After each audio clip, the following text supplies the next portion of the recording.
If you only start on Mondays, you'll spend your life restarting. Discipline means today is always the day. No more waiting, no more excuses.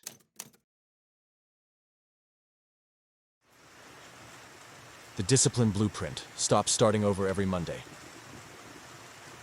If you enjoy these motivational audiobooks, hit like and subscribe and join the 1% on this channel, because I know for a fact you're not an average Joe. Also, let me know where you're listening from, and the time there in the comments below. It's always cool to see. Now, let's begin. Chapter 1. The Monday Morning Delusion. The coffee was still hot when I found myself staring at the same productivity app I downloaded 17 times in the past 2 years. Standing in my kitchen, phone in hand, I felt that familiar surge of determination mixed with dread. Another Monday. Another fresh start. Another chance to finally become the disciplined person I kept promising myself I'd become this time. The irony wasn't lost on me.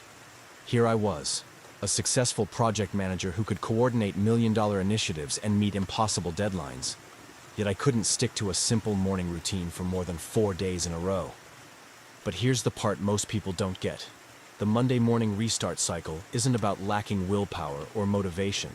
It's about falling victim to one of the most seductive lies our culture tells us about change. The lie that discipline is about starting over. I thought about the gym membership I'd used exactly 3 times this month, all on Mondays. The meditation app with a 7-day streak followed by 3 weeks of silence. The meal prep containers gathering dust in my cabinet, purchased with such enthusiasm just 2 weeks ago. Each Monday brought the same ritual, the same internal pep talk, the same elaborate plans and detailed schedules, the same absolute certainty that this time would be different. And each Thursday, Friday at the latest, brought the same inevitable collapse, the same disappointment, the same promise to start fresh on Monday. You know that feeling when you realize you've been trapped in a pattern so obvious that everyone else can see it, but you can't? When you discover that what you thought was determination was actually just a sophisticated form of procrastination. That's where I found myself that particular Monday morning, staring at my phone screen, finger hovering over the download button for a habit tracking app I'd already tried twice before. The notification sound from my laptop broke the spell. An email from my assistant. Weekly team meeting moved to 9 a.m., agenda attached. I glanced at the clock. 8:47 a.m. In 13 minutes, I'd be leading a discussion about project timelines and accountability measures. I'd be the person everyone looked to for structure and follow-through. The person who never missed deadlines, never dropped balls, never let the team down. The contradiction was staggering. How could someone be so disciplined in one area of life and so chaotic in another? As I walked to my laptop, I caught my reflection in the hallway mirror. The person staring back looked tired. Not physically, but mentally. Tired of the constant internal negotiations. Tired of the weekly disappointments. Tired of being someone who could manage others but couldn't manage themselves. The meeting went perfectly, as it always did. We discussed milestones, assigned responsibilities, created accountability systems. I watched my team members take notes on processes I'd developed, strategies that had helped them achieve consistency in their work. The key to meeting deadlines, I heard myself say, is building systems that don't depend on motivation. Motivation comes and goes, but systems create inevitability. The words hung in the air like an accusation. Systems create inevitability. When was the last time I'd applied that principle to my own life outside of work? After the meeting, I sat in my office and did something I'd never done before. I started documenting my restart patterns. Not to judge them, but to understand them. The data was brutal and revealing. In the past 6 months, I'd started 23 different personal improvement initiatives, 23 fresh starts, 23 Monday morning declarations of change. The average lifespan of these initiatives? 4.2 days. But here's what struck me most. Every restart had been treated as if it were the first. Every Monday morning, I approached discipline like I was learning to ride a bike for the first time, ignoring everything I'd learned from the previous attempts. I was stuck in what psychologists call the fresh start effect, but I'd weaponized it against myself. Instead of using new beginnings as motivation, I was using them as an excuse to ignore the lessons from my endings. The pattern was clear. High motivation on Monday, gradual decline through the week, complete abandonment by weekend, followed by guilt and shame that somehow transformed into renewed determination by the following Monday. It was a perfect cycle, perfectly destructive. That afternoon, I did something that felt both terrifying and necessary. I canceled my plans to start a new workout routine the following Monday. I deleted the meal prep shopping list I'd been crafting. I closed the browser tabs with morning routine templates I'd been researching. Instead, I opened a blank document and wrote a single question.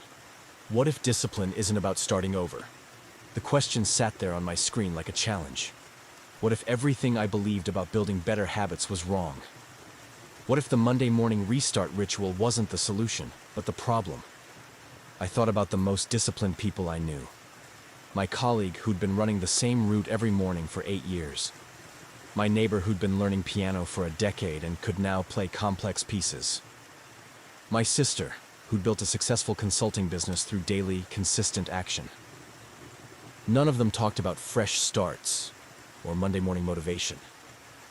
They talked about systems, routines, and what they called boring consistency. They talked about discipline as something you build, not something you find. The realization hit me like cold water. I'd been treating discipline like a destination instead of a skill, like something you either have or don't have, rather than something you develop through practice. For years, I'd been asking the wrong question, not, how do I get motivated to change, but, how do I build systems that make change inevitable? Not, how do I start over better, but, how do I stop needing to start over? That evening, I called my sister. Can I ask you something about your business routine? Sure. How often do you start over? She was quiet for a moment. What do you mean? Like, how often do you have to restart your systems or rebuild your habits? Never, she said, as if the question confused her. Why would I start over? If something isn't working, I adjust it. But starting over would mean throwing away everything I've learned. There it was. The insight that would change everything. Disciplined people don't restart. They adjust. They don't begin again. They continue better. The Monday morning delusion isn't just about motivation or willpower. It's about fundamentally misunderstanding what discipline actually is. It's about believing that discipline is something you summon, rather than something you systematically build. That night, instead of planning another Monday morning fresh start, I did something different. I looked at my most recent failed attempt at building a morning routine and asked a new question. What can I learn from this that I can apply tomorrow? Not next Monday, tomorrow. The shift was subtle but profound. Instead of waiting for the perfect moment to begin again, I was looking for the imperfect opportunity to continue. For the first time in years, I fell asleep on a Sunday night without the familiar mixture of excitement and anxiety about Monday morning. I fell asleep with something I hadn't felt in a long time.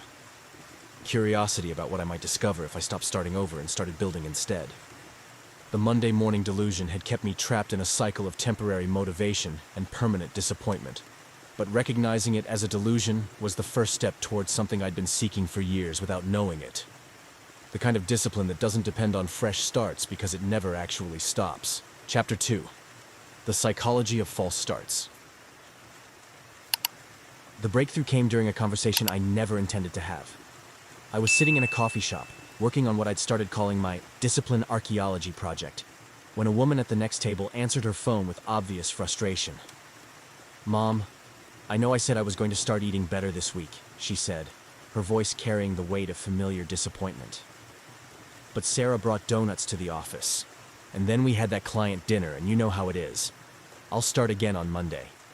I found myself leaning in, not to eavesdrop, but because her words echoed conversations I'd had with myself hundreds of times. The same explanations, the same promises, the same Monday deadline. When she hung up, something compelled me to speak. "Excuse me," I said. I couldn't help but overhear. "Can I ask you something about starting on Monday?" She looked surprised, but not offended. "Sure. How many times have you started on Monday?" Her laugh was rueful. "This year? Probably 15 times. Maybe more." And how's that working out? Obviously not great, or I wouldn't keep starting over. She paused, studying my face. Why do you ask? I told her about my own Monday morning ritual, my pattern of fresh starts and inevitable failures. As I spoke, I watched recognition dawn in her eyes. It's like we're addicted to the feeling of starting over, she said. The possibility that this time will be different. Her words hit something deep. Addicted to starting over. What if that's exactly what it was? That conversation led me down a research rabbit hole that would reshape everything I thought I knew about discipline and habit formation. I discovered that the psychology behind false starts is far more complex and insidious than simple lack of willpower. Our brains are wired to find new beginnings intoxicating. When we imagine starting fresh, our neural reward systems light up with the same intensity as when we actually achieve goals. The anticipation of change triggers a dopamine release that feels remarkably similar to the satisfaction of actual change.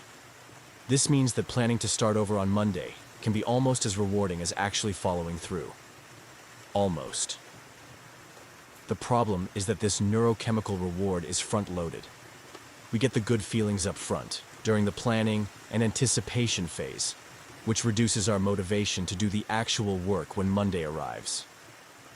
I discovered this firsthand when I started tracking my mood and energy levels during different phases of my restart cycles.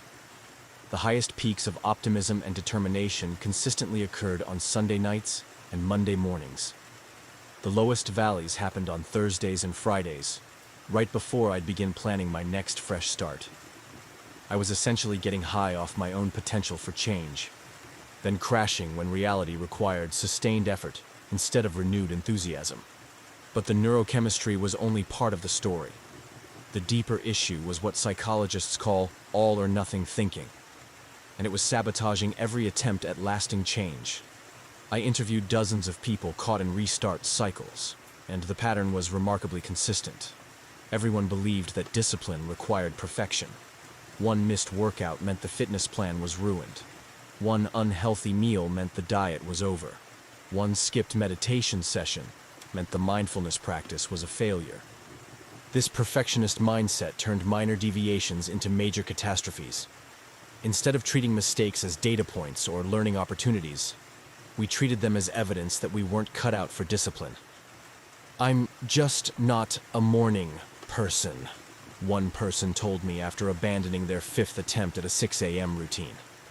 But when I dug deeper, I discovered they'd successfully maintained the routine for 12 days before oversleeping once. Instead of adjusting their wake-up time or examining what had changed, they declared the entire experiment a failure. The perfectionism trap creates a binary world where you're either perfectly disciplined or completely undisciplined. There's no middle ground, no room for adjustment, no recognition that discipline is a skill that improves with practice rather than a switch that's either on or off.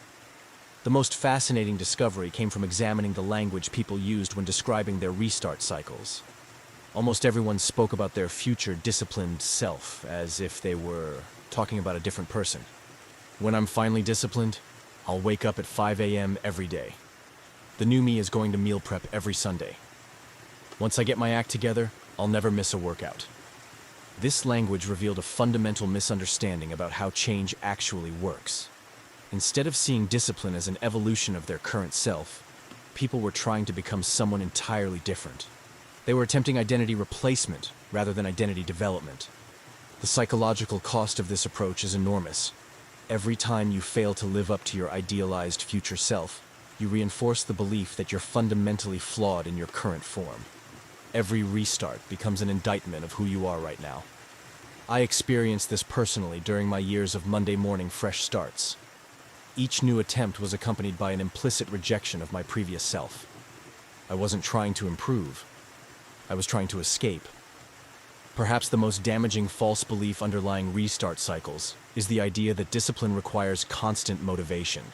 This misconception turns habit formation into an emotional roller coaster, where success depends on feeling inspired, energized, and committed every single day.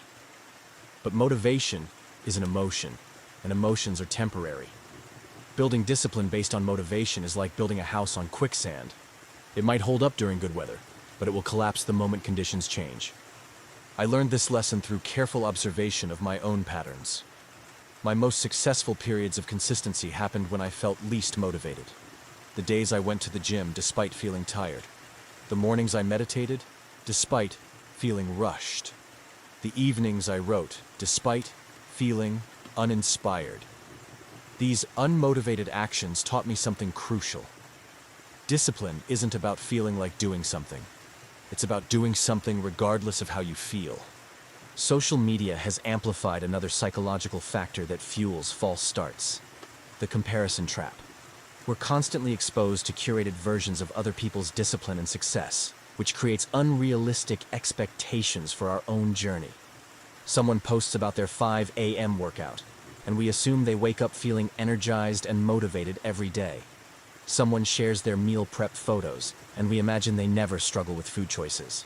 Someone documents their meditation streak, and we believe they've achieved some Zen-like state of perpetual calm. These comparisons fuel the perfectionist mindset and reinforce the belief that real discipline looks effortless and consistent.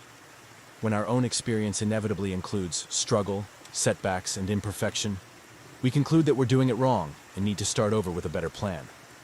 The final piece of the false start psychology puzzle is what I call solution addiction. Instead of implementing and refining one approach, we become addicted to finding new solutions. New apps, new books, new methods, new gurus.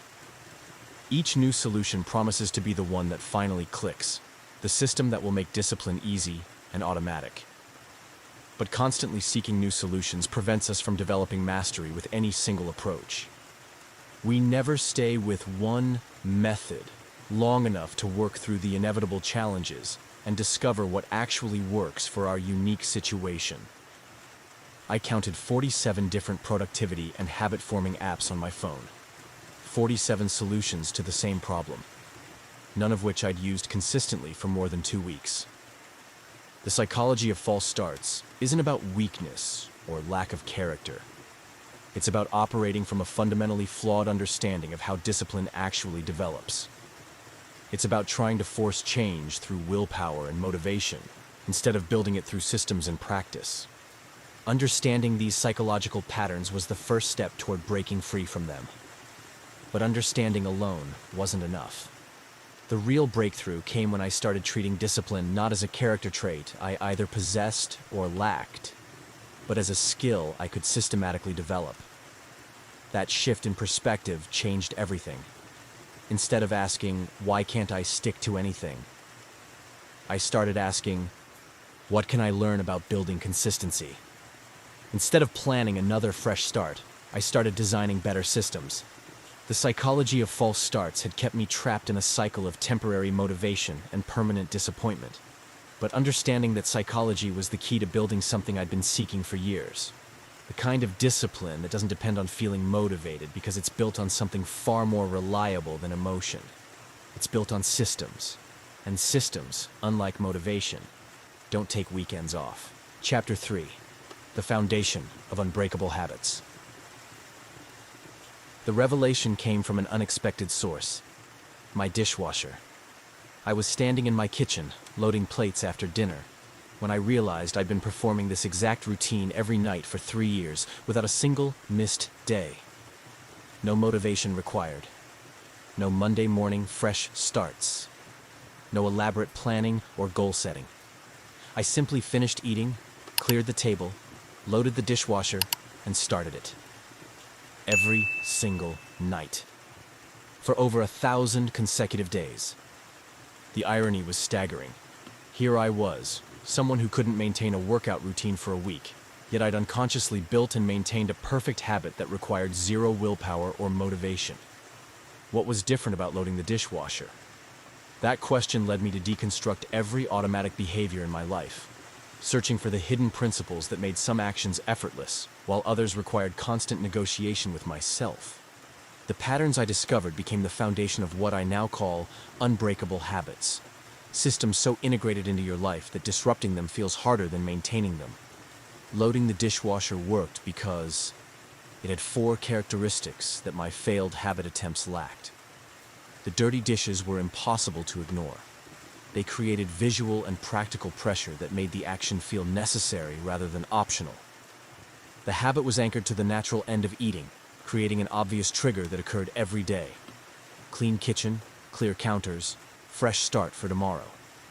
The rewards were instant and tangible, and the action required no decision-making, planning, or willpower. It was a simple, repeatable process. These elements created what I came to understand as environmental inevitability. The habit became easier to do than not to do because the conditions made it the path of least resistance. Popular culture has convinced us that habits form in 21 days, but research tells a different story. Dr. Philippa Lally's study at University College London found that habits actually take anywhere from 18 to 254 days to become automatic, with an average of 66 days. But even that research misses the crucial point. The timeline doesn't matter if you're building the habit wrong. I'd spent years trying to force behaviors into my life through willpower and scheduling, wondering why they never became automatic. I was trying to create habits through repetition alone, ignoring the environmental and psychological factors that make repetition sustainable. The dishwasher taught me that unbreakable habits aren't built through time and repetition. They're built through intelligent design. After months of analysis and experimentation, I developed what I call the Foundation Framework, a system for building habits that become more automatic over time, rather than more difficult. The most powerful habits are those where the environment does the heavy lifting. Instead of relying on internal motivation, you design external conditions that make the desired behavior the obvious choice. I tested this principle by redesigning my morning routine environment. Instead of trying to force myself to meditate through willpower, I created a meditation corner in my bedroom with a cushion, timer, and notebook always ready. I placed it directly in the path between my bed and bathroom, making it impossible to ignore. The result? Meditation stopped being a decision I made and became something I encountered. The environmental cue was stronger than any internal resistance. Most people try to build habits by jumping to their desired end state. They want to work out for an hour, so they schedule hour-long workouts. They want to write a book, so they commit to writing 1,000 words daily. This approach ignores a fundamental principle of skill development. Competence builds confidence, not the other way around. I started experimenting with what I called embarrassingly small versions of desired habits. Instead of planning 45-minute workouts, I committed to putting on my workout clothes. Instead of writing for an hour, I committed to opening my laptop and typing one sentence. The psychological impact was profound. Success became inevitable because the bar was so low that failure was almost impossible. But here's what I discovered. Once you start, momentum naturally carries you forward. Putting on workout clothes led to 5-minute walks, which led to 10-minute workouts, which gradually expanded into full exercise sessions. Opening my laptop led to one paragraph, which led to pages, which led to completed projects. The micro-progression approach builds what psychologists call self-efficacy, the belief that you can successfully perform a behavior. Each small success increases your confidence in your ability to maintain the habit long-term. The most sustainable habits are those that align with your identity rather than conflict with it. Instead of trying to force yourself to become someone different, you gradually shift your identity to match your desired behaviors. This was the missing piece in all my previous attempts. I'd been trying to impose habits on an identity that didn't support them. I saw myself as someone who wasn't disciplined, wasn't a morning person, wasn't athletic. Every attempt to build contrary habits felt like swimming against the current of my own self-concept. The breakthrough came when I started with identity-first habit formation.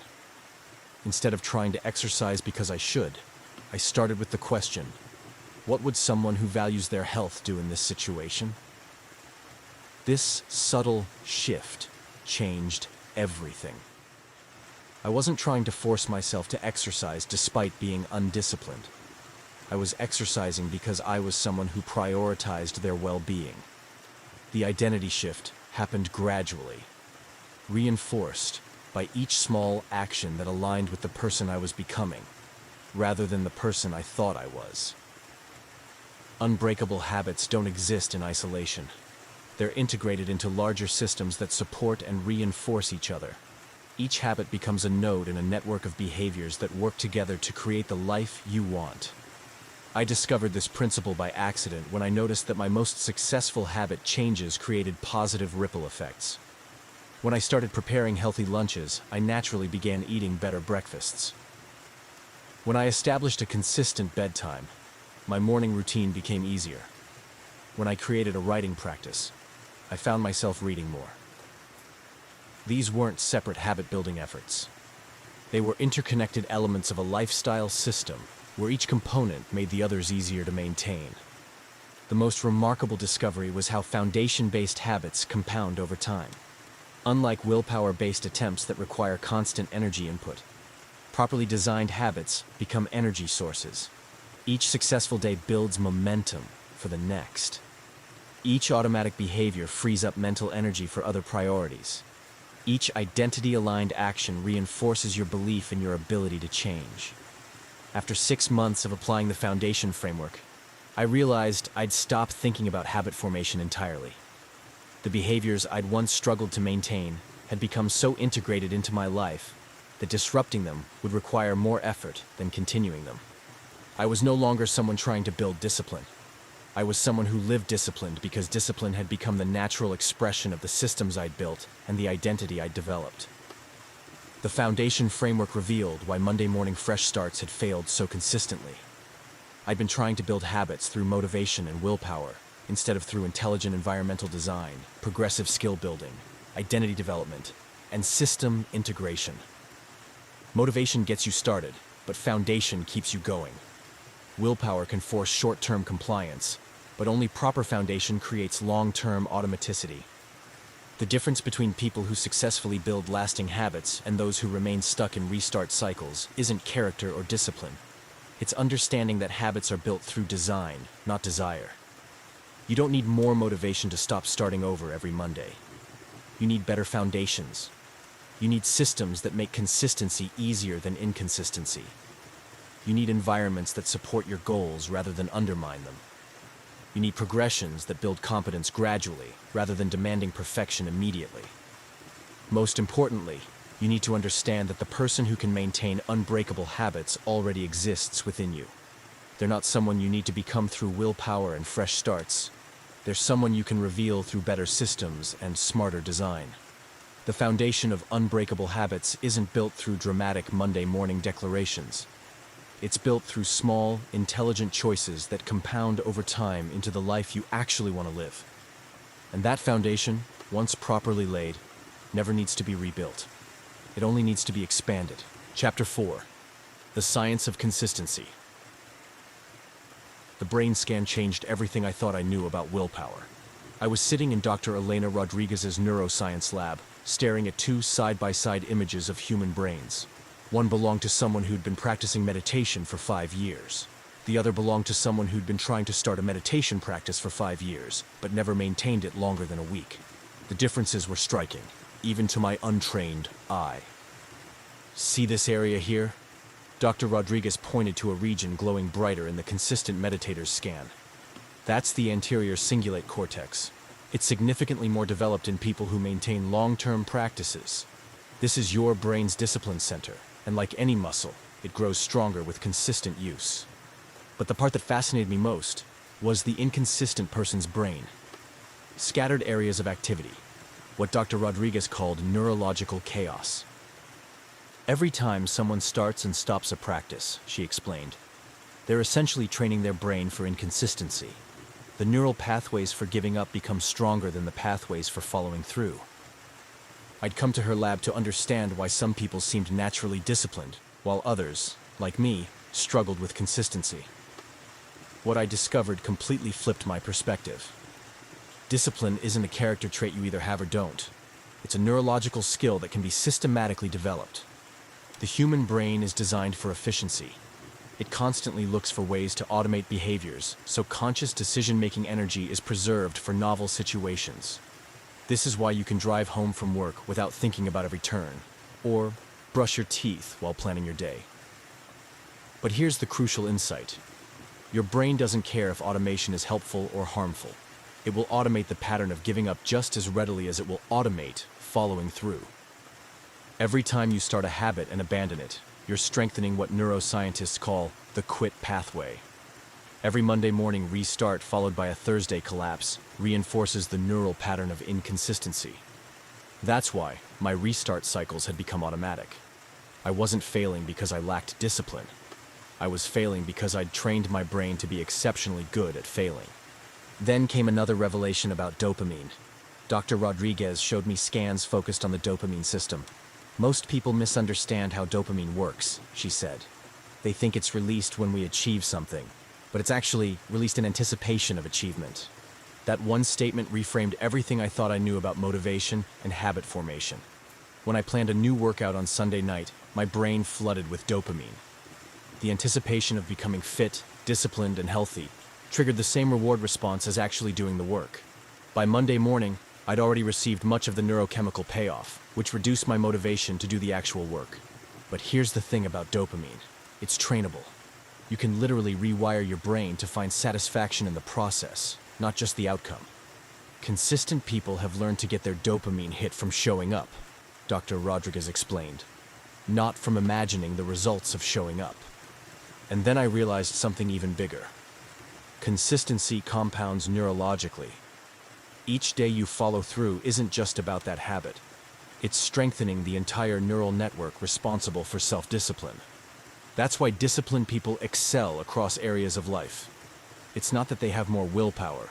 They've developed stronger discipline circuitry that benefits everything consistency touches. I tested this by focusing on one small habit, making my bed every morning. Not because bed making was life-changing, but because I wanted to strengthen my consistency pathways. The results were uncanny. As my bed making became automatic, other areas of my life improved without effort. I arrived at meetings on time. I followed through with small commitments. My work projects became more organized. One small habit was strengthening the whole system. Dr. Rodriguez introduced me to the neuroplasticity window, the period right after practicing a new behavior when the brain is most receptive to rewiring itself. Most people waste this window, she said. They finish a workout and immediately distract themselves or rush to the next thing. But the 10 to 15 minutes afterward are critical. That's when the brain decides whether to strengthen those neural pathways. I experimented with integration rituals. After a workout, I'd spend a few minutes reflecting on how good I felt. After writing, I'd take a moment to appreciate what I created. After healthy meals, I'd consciously acknowledge my choice. Those brief moments of awareness accelerated habit formation dramatically.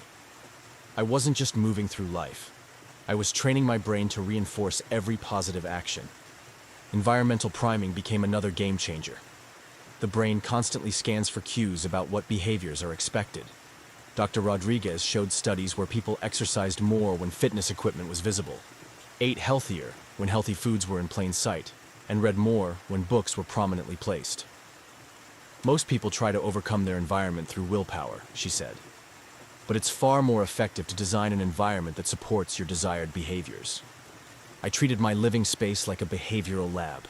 Exercise clothes laid out, healthy snacks at eye level, books where I'd naturally encounter them, a meditation cushion in the corner I couldn't ignore. Behaviors that had required enormous willpower became the easiest choice in the world. Stress revealed another layer. Under pressure, the brain defaults to established patterns, helpful or harmful. That's why healthy habits collapse during tough times, Dr. Rodriguez said. When stressed, your brain reverts to deeply encoded behaviors, usually the old patterns you're trying to escape. That explained why my habits always unraveled during busy work periods or personal crises. I wasn't failing. My stressed brain was pulling me toward old patterns. The solution wasn't avoiding stress, it was making desired behaviors stronger than undesired ones. I began stress testing habits in mildly challenging conditions so they would survive real pressure. And then I saw the feedback loop. Each successful day didn't just maintain a habit, it strengthened the neural pathways that made the next day easier. Neuroscientists call this a positive feedback loop. Success breeds success, not through motivation, but through real brain changes. My writing practice proved it. The first week was pure effort. By the third week, not writing felt odd. By the sixth, writing had become automatic. I opened my laptop and typed before consciously deciding. My brain had rewired itself to make consistency default. Everything I'd believed about discipline was wrong. It's not about willpower. It's about working with your brain's wiring. Willpower depletes. Habits, properly designed, become automatic. The goal isn't more self-control. It's needing less. I stopped trying to force discipline and started creating conditions that made it inevitable. I stopped relying on motivation and started relying on neuroscience. 6 months later, Dr. Rodriguez invited me back for a follow-up scan. The changes were obvious. The scattered activity was gone. The discipline center had grown. "This is what consistency looks like neurologically," she said. "You've trained your brain to be disciplined." The science isn't just theory. It's a roadmap. The Monday morning restart cycle isn't a flaw. It's your brain trained for inconsistency. The good news? Brains are adaptable. What's learned can be unlearned. What's wired can be rewired. You just need to understand how. Chapter 5, The Discipline Ecosystem. The collapse happened on a Tuesday, not a Monday. I was 3 months into what felt like my most successful attempt at building lasting discipline. My morning routine was solid, my exercise habit consistent. My work productivity had improved dramatically. I felt like I'd finally cracked the code. Then my father had a heart attack. The phone call came early in the morning, just as I was settling into my meditation practice. Within 2 hours, I was on a plane across the country. Within a week, I was managing his care, handling his business affairs, and trying to support my mother through the crisis. Everything I had worked for, my carefully constructed habits, crumbled like a house of cards. The meditation practice disappeared first, replaced by hospital waiting rooms and insurance phone calls. My exercise routine vanished under the weight of 18-hour days. The healthy eating plan dissolved into airport food and vending machine dinners. By the time I returned home 3 weeks later, I felt like I was starting from zero again. Worse than zero, actually, because now I had to deal with the familiar shame of another failure and the temptation to wait until Monday to begin again. But something was different this time. Instead of abandoning everything and planning a fresh start, I found myself asking a new question. What if I'd built a system that could survive this kind of disruption? That question led me to what I now call the discipline ecosystem, an approach to habit formation designed for the messy, unpredictable reality of human life. Most people build habits like they're constructing a house of cards. Each behavior depends on specific conditions. The right time, the right place, the right mood, the right circumstances. When any single element is disrupted, the entire structure collapses. I realized this had been my pattern for years. My workout routine required a specific gym, at a specific time, with specific equipment. My meditation practice needed a particular cushion, in a particular corner, at a particular hour. My healthy eating plan depended on meal prep time, specific grocery stores, and a predictable schedule. Each habit existed in isolation, vulnerable to any disruption in its supporting conditions. The hospital crisis had revealed the fundamental flaw in this approach. Life doesn't respect your habit schedule. Emergencies happen. Travel disrupts routines. Illness changes priorities. Relationships create unexpected demands. Building habits that can only survive under perfect conditions is like building a ship that can only sail in calm weather. In nature, ecosystems thrive because they're designed for resilience. Multiple species support each other, creating redundancy and adaptability. When one element is stressed or removed, others compensate to maintain the system's overall health.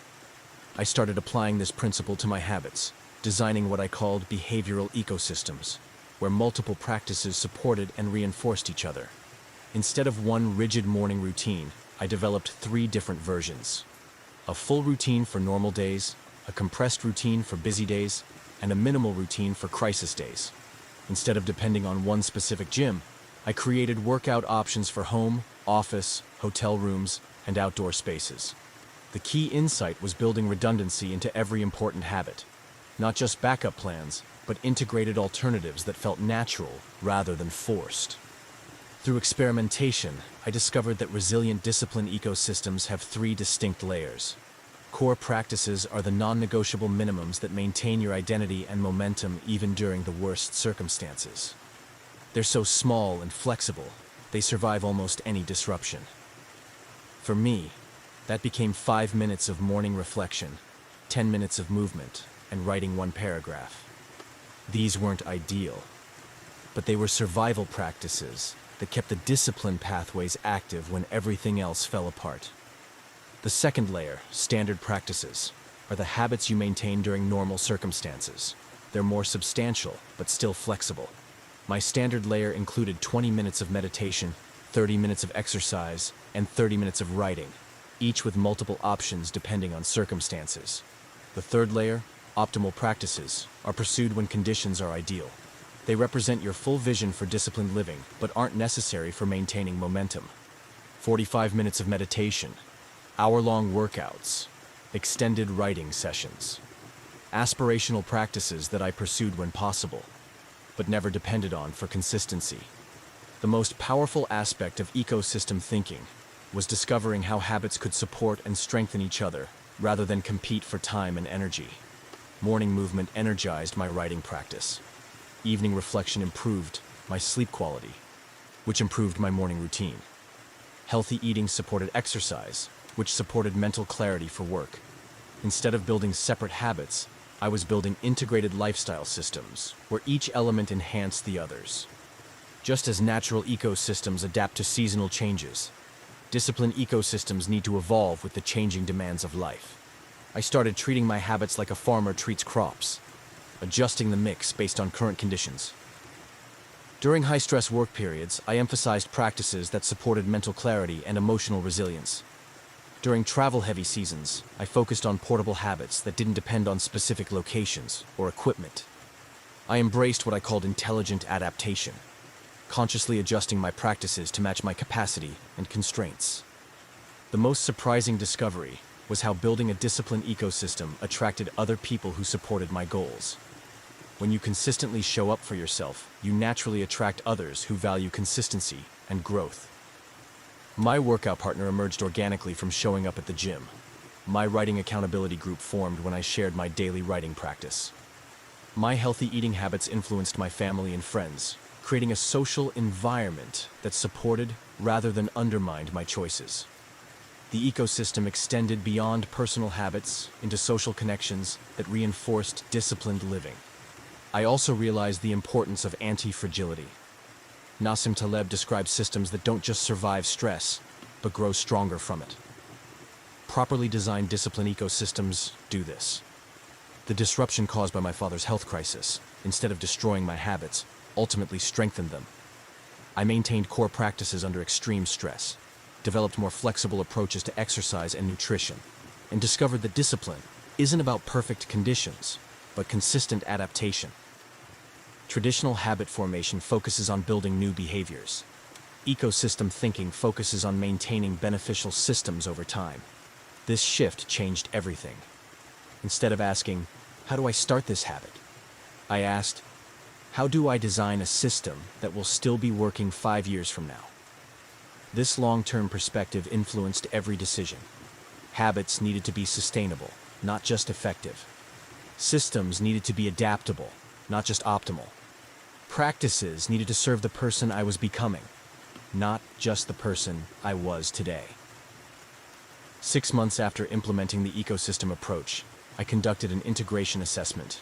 Instead of measuring individual habit streaks, I evaluated how well my practices supported each other and adapted to circumstances. The results were remarkable. My discipline had become less visible but more powerful. Instead of rigid routines requiring constant maintenance, I had flexible systems that maintained themselves. I stopped thinking of discipline as something I imposed on life, and started experiencing it as something that emerged naturally from well-designed systems. The disciplined ecosystem had taught me that consistency isn't about perfect execution of isolated habits. It's about building integrated systems that support the life you want to live, no matter the circumstances. Those systems, once properly designed, don't just survive disruption. They use disruption as an opportunity to grow stronger, more flexible, and more resilient. The Tuesday collapse that could have been another Monday restart became the foundation for an approach to discipline that finally felt sustainable, adaptable, and authentically mine. Chapter 6: Beyond the Blueprint. The question came from someone I barely knew, but it changed everything I thought I understood about discipline. I was at a coffee shop, working on some writing, when a woman approached my table. "Excuse me," she said. "I've been watching you come here every morning for months. Same time, same table, same routine. I have to ask, doesn't it ever get boring?" Her question caught me off guard. Boring. I'd never thought of my morning routine as boring. It had become so natural, so integrated into who I was, that the idea of it being monotonous seemed strange. But as I walked home that day, her words echoed in my mind. What did it mean that my discipline had become invisible to me? Was this success? Or had I simply traded one form of unconscious living for another? That conversation sparked a period of reflection that reshaped my understanding of what lies beyond building disciplined habits. The blueprint I developed could create consistency. But what came after consistency? What happens when discipline becomes so automatic that you stop noticing it entirely? The deeper I went into disciplined living, the more I encountered what I came to call the mastery paradox. The better you become at something, the less conscious attention it requires. But consciousness, I realized, is what makes discipline meaningful in the first place. My morning routine had become so automatic that I could execute it while thinking about other things. My exercise habit was so established that I rarely felt the satisfaction of choosing to work out. My writing practice was so consistent that I'd stopped celebrating the daily act of showing up. I'd achieved what I thought I wanted, habits that didn't require willpower or conscious effort. But in gaining automaticity, I'd lost something precious, the sense of intentional choice that had made discipline feel empowering. This led me to a crucial insight. True discipline isn't about making choices automatic. It's about making conscious choices consistently, even when they've become easy. Building disciplined habits had changed not just my behaviors, but my entire sense of self. I was no longer someone who struggled with consistency. I was someone who showed up, followed through, and kept commitments to myself and others. But this identity shift created an unexpected challenge. The person I'd become through discipline was different from the person who'd started the journey. My interests had evolved. My priorities had shifted. My vision for life had expanded. The habits that had served the person I used to be didn't always serve the person I was becoming. I noticed this most clearly with my exercise routine. The gym workouts that had been perfect for building basic fitness were no longer challenging or engaging. I found myself going through the motions, maintaining the habit, but losing the growth that had originally motivated it. This realization led to what I call evolutionary discipline, the practice of consciously evolving your habits as you evolve as a person.